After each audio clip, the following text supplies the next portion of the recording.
क्यों तुम्हारे जंगल में गर्मी बहुत ज्यादा पड़ गई है, इसलिए हम बादल तुम्हारे जंगल में बारिश करने के लिए आएंगे। बादल भैया, आपने तो मेरा दिल ही खुश कर दिया। बस आप जल्दी से हमारे जंगल में बारिश कर दो। बादल भैया, जब आपने ये बात कही है तो जल्दी आकर तुम हमारे जंगल में बारिश कर दीजिए ना। हाँ पक्षियों, तुम चिंता मत करो, जल्दी ही तुम्हारे जंगल में बारिश होना शुरू हो जाएंगी। इतना कहकर फिर बादल वहाँ से चला जाता है। सब पक्षी बारिश का सुनकर बहुत खुश हो जाते हैं, परंतु रानी चिड़िया बहुत ज्यादा ही उदास हो जाती है। हे भगवान, अब मैं क्या करूँगी? अब जल्दी बारिश शुरू हो जाएगी। मेरे पास तो नया घर खरीदने के लिए पैसे भी नहीं है और न ही इतना समय है कि मैं कुछ कर सकूँ। मेरे बच्चे तो बारिश में भीगकर बीमार पड़ जाएंगे। मुझे कुछ न कुछ तो करना ही होगा। यह कहकर रानी चिड़िया वहाँ से चली जाती है। थोड़ी ही देर में रानी चिड़िया अपने घोंसले के ऊपर एक बड़ी पन्नी को लगा लेती है। मम्मा, ये आप क्या कर रही हैं? आपने ये हमारे घोंसले के ऊपर यह छप्पर सा क्यों डाल दिया है? मम्मा, इससे तो बहुत गर्मी लग रही है और घोंसले के अंदर हवा भी नहीं आ रही है। बेटा, वो बादल भैया ने बताया है कि हमारे जंगल में तेज बारिशें होने वाली हैं, इसलिए मैंने इस पन्नी से अपने घोंसले की छत बना दी है। इससे हमारे घोंसले के अंदर बारिश का पानी नहीं आएगा। तो मम्मा, इसमें कौन सी बड़ी बात है? आप तो बारिश के मौसम में छाते बेचती है ना, तो आप अपने घोंसले के ऊपर छाता लगा लो, फिर बारिश का पानी नहीं आएगा।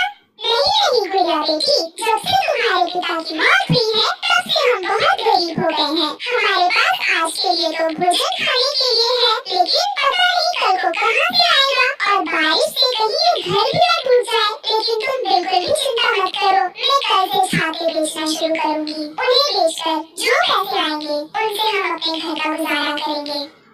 मम्मा, जब हमारे पापा थे तब हम कितने अमीर थे और पक्षी हमारी कितनी मदद करते थे, लेकिन मम्मा, जब से हमारे पापा खत्म हुए हैं तभी से पक्षी तो जैसे हमें भूल ही गए हैं, कोई हमारी मदद भी नहीं करता है। हाँ गुड़िया बेटा, तुम चिंता मत करो, बारिश के बाद मैं खूब मेहनत करूँगी और अपना एक बड़ा सा घर बनाऊंगी जिसमें हम सब अच्छे से रहेंगे। फिर अगले दिन जंगल में तेज बारिश शुरू हो जाती है और सभी पक्षी बारिश के मौसम में अपने बंद घरों में बैठे हुए थे। कुकू बेटा और गुड़िया बेटी, जो मैंने यह पन्नी से छत बनाई है, इसकी वजह से हमारे घोंसले के अंदर पानी नहीं आ रहा है, तो तुम दोनों अच्छे से यहीं रहना और घोंसले से बाहर मत जाना। मैं छाता बेचने जा रही हूँ। यह कहकर रानी चिड़िया तेज बारिश में भीगती हुई छाते बेचने चली जाती है और पक्षियों को आवाजें लगाती है। छाते ले लो पक्षियों, छाते ले लो, एकदम बढ़िया बारिश से बचने के लिए छाते ले लो। रानी चिड़िया ऐसे छाते बेचती है, तभी वहाँ लालो नाम की चिड़िया आती है। रानो, ये तुम इतनी तेज बारिश में छाते क्यों बेच रही हो? तुम्हें ठंड लग जाएगी और तुम बीमार पड़ जाओगी। मेरे दोनों बच्चे घोंसले में भूखे बैठे हैं, उन्हें भोजन खिलाने के लिए मुझे ये तो करना ही पड़ेगा। ठीक है तो रानो, तुम एक काम करो, मुझे अच्छा सा छाता दे दो।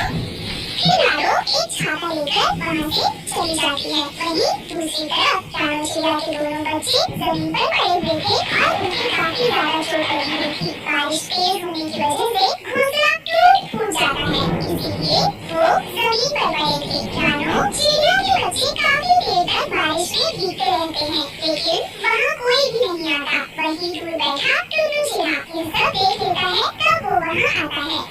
कुकू और गुड़िया बेटी, ये सब कैसे हुआ? तुम दोनों घोंसले से नीचे कैसे गिर गए? तुम्हें तो बहुत चोट लगी है। फिर गुड़िया चिड़िया टुनटुन चिड़े को सारी बात बताती है। इस जंगल के पक्षी कितने जालिम हैं। जब रानी चिड़िया अमीर थी तो सब पक्षियों की कितनी मदद करती थी, लेकिन आज रानी चिड़िया की ये हालत है तो कोई भी पक्षी उसे कुछ भी नहीं रहा है। कितने बुरे हैं जंगल के सभी पक्षी। मैं तो 2 सालों के बाद आज इस जंगल में आया हूँ, मुझसे तुम्हारी ये हालत देखी नहीं जाती। चलो तुम दोनों मेरे घर चलो। फिर टुनटुन चिड़े रानू के दोनों बच्चों को अपने घर ले आता है। थोड़ी देर बाद रानी चिड़िया भी टुनटुन चिड़े के घोंसले में आ जाती है। हाय मेरे बच्चे, आज मेरी वजह से मेरे बच्चों की यह हालत हो गई।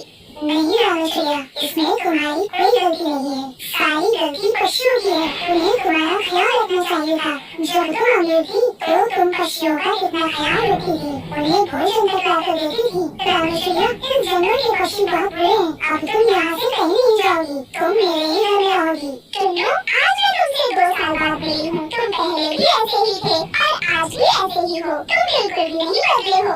नहीं रामचरिया, मैं दूसरे पक्षियों की तरह नहीं हूँ कि किसी का बुरा वक्त आने पर मैं बदल जाऊँ। वहीं दूसरी तरफ सब पक्षी भी बहुत ज्यादा परेशान होते हैं। तभी लाडो सभी पक्षियों से कहती है, आपको पता है पक्षियों, रामचरिया बारिश में भीगते छाते बेच रही है ताकि वो अपने बच्चों की भोजन ला सके और उन्हें खिला सके। पक्षियों सभी था जब रामचरिया सभी की कितनी मदद करती थी, हमें भोजन भी देती थी, लेकिन आज उसके बुरे दिन है तो हम में से किसी ने उसकी मदद नहीं की। हाँ लाडो, तुम एकदम ठीक कहती हो, हम पक्षी बुरे वक्त में उसके काम नहीं आ रहे, लेकिन वह तो हमारे बुरे वक्त में कितना काम आई है। रामू हमसे बहुत नाराज होगी क्योंकि हम में से किसी ने भी उसकी मदद नहीं की है। हाँ तो नाराज होना तो सब बनता है, वो जरूर नाराज होगी उन पक्षियों से, लेकिन पक्षियों की भी हमारे पास सभी है, हम उसकी मदद कर सकते हैं और वैसे भी अपने दोस्तों की मदद करना तो हमारा फर्ज है। हाँ तो पक्षियों, मैंने सोच लिया है, हम रामचरिया को तोहफे में मजबूत पक्का सा घर देंगे जिसे देखकर वो खुश हो जाएगी। लेकिन ये समझ में नहीं आ रहा कि हम उसे किस चीज का घर देंगे जो सबसे ज्यादा मजबूत हो। मेरे पास एक आइडिया है, हम लाल परी के पास चलते हैं, वही हमारी मदद करेगी। चलो कालू, तुम मेरे साथ चलो। फिर अगली सुबह हो जाती है और लाडो चिड़िया कालू कौआ के साथ लाल परी के पास जाती है। परी जी, हमारी साथी है जिसका नाम लालू है, वो अपने बच्चों के साथ इस बारिश में बहुत परेशान है, उसके पास पक्का घर नहीं है। लाडो मेरे दोस्त, तुम परेशान ना हो, मैं अभी उनके लिए एक जामुन का घर बना कर देती हूँ जिसमें खाने पीने का सबका इंतजाम होगा। फिर लाल परी अपने जादू से एक जामुन का घर बना देती है। चलो चलो कालू कालू के पास चलते हैं और जाकर उससे माफी मांगते हैं। यह कहकर वो सभी पक्षी टुन्नू के घर आ जाते हैं। रामचरिया, हमें माफ कर दो जो हमने तुम्हारी मदद नहीं की। चलो रामचरिया, हमें तुम्हें भी दिखा रहे हैं। पक्षियों, मुझे बहुत खुशी हुई है कि आप सबको अपनी गलती का एहसास हो गया है और मैंने आप सबको माफ भी कर दिया है। रामचरिया, अब हमें जान गई कि हमें देखना चाहिए कि हमारे आस-पड़ोस में कोई परेशान तो नहीं है और हमें अपने दोस्तों की सहायता करनी चाहिए। रामचरिया, हमने तुम्हारे लिए जामुन का घर लाल परी से बनवाया है, अब तुम जाओ जाकर अपने बच्चों के साथ उसमें रहो। फिर रानो चिड़िया जामुन के घर में अपने दोनों बच्चों को लेकर आ जाती है। अरे वाह माँ, ये तो बहुत खूबसूरत घर है। इस तरह रानो चिड़िया उस जामुन के घर में अपने बच्चों के साथ खुशी खुशी रहने लगती है।